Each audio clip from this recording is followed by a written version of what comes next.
నీకు నా గురించి తెలిసి కూడా నీ ఫ్రెండ్ని ఏమైనా నేను ప్రేమించాను అనుకుంటున్నావా? వాడేమో నా లవర్ ఈవిడే అని చెప్పి నీకు ఇంట్రడ్యూస్ చేస్తూ ఉంటే దానికి సమాధానం చెప్పకుండా నువ్వేమో మౌనంగా ఉన్నావు. చెప్పు, ఈ విషయంలో ఎవరో తెలియని ఆ పవిత్రకు నాకు ఏంటి సంబంధం? నేను నీకిచ్చిన గిఫ్ట్ అతని దగ్గర ఉందంటే నీకు ఆ పవిత్రకు ఏంటి సంబంధం? చెప్పు. చెబుతాను.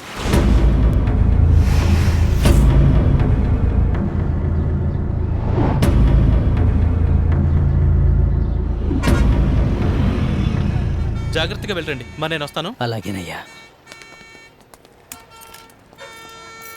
అరుణ్, నీతో కొంచెం మాట్లాడాలి బాబు. చెప్పండి నాన్న.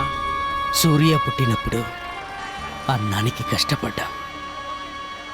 మా వంశంలో ఎవరికీ చదువుకోవటానికి అవకాశం లేదు. సూర్య వాళ్ళమ్మకు మాత్రం వాణ్ణి చదివించాలని ఆశపడేది.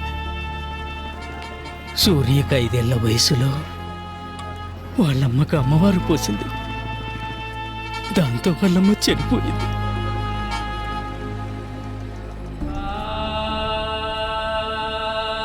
వాళ్ళమ్మ చనిపోకముందు చెప్పిన మాట, నా పిల్లవాడిని ఎలాగైనా చదివించమని చెప్పింది. అమ్మా అని ఏడ్చిన నా బిడ్డకి ఇంకో కంపను తీసుకురాకుండా అది చెప్పిన మాటకే కట్టుబడి ఉన్నానయ్యా. చనిపోయిన మా ఆవిడికిచ్చిన మాట నెరవేర్చటానికి చాలా శ్రమపడ్డాను, బాగా కష్టపడ్డాను. వాడు చదువుకోవడానికి కావలసిన డబ్బును సంపాదించటానికి నా ఒంట్లో రక్తం ఉన్నంత వరకు శ్రమపడ్డాను. వాడు సరిగ్గా చదువుతున్నాడా లేదా అని తెలుసుకోవటానికి నాకు తెలివితేట లేకుండా పోయాయ్యా. పట్టించుకోలేదు. ఇంతవరకు వాడి దారిన వాణ్ణి వదిలేశాను. అప్పటి నుండి వాడి చదువు ఆగిపోకూడదని పొలం అమ్మి, పశువులను అమ్మి, కట్టుకున్న ఇల్లు కూడా అమ్మేశాను. ఇక అమ్మటానికి ఏమీ లేని పరిస్థితుల్లో నా ఒంట్లో ప్రవహించే రక్తం కూడా అమ్మి ఇచ్చానయ్యా. సూర్య బాగా చదువుకోవాలి.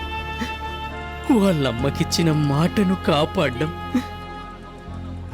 అది నీ వల్లే అవుతుంది. నీవు వాడికి ఆప్తమిత్రుడివి. నా కొడుకును బాగా చదివిస్తావని నాకు మాటివయ్యా.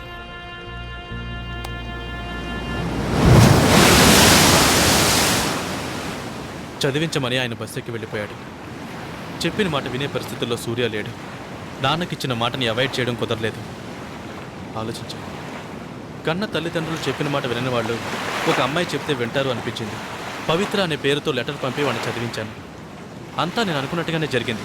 చివరికి నేను చేసిన ఒకే ఒక తప్పు, నువ్వు నాకు ఇచ్చిన గిఫ్ట్ వాడికి ఇవ్వడం. Happy birthday to you. Thank you. ఇది హాస్టల్ వార్డెన్కి ఇచ్చి సూర్యకి ఇమ్మని చెప్పు ప్లీజ్.